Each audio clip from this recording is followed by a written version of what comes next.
ఉమ్మడి నెల్లూరు జిల్లా రాచోపాలెం జాతీయ రహదారిపై జరిగిన రోడ్డు ప్రమాదంలో ముగ్గురికి తీవ్ర గాయాలయ్యాయి.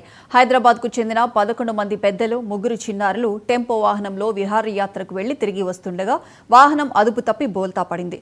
ఈ ఘటనలో ముగ్గురు మహిళలకు తీవ్ర గాయాలు కాగా మిగిలిన వారికి స్వల్ప గాయాలయ్యాయి.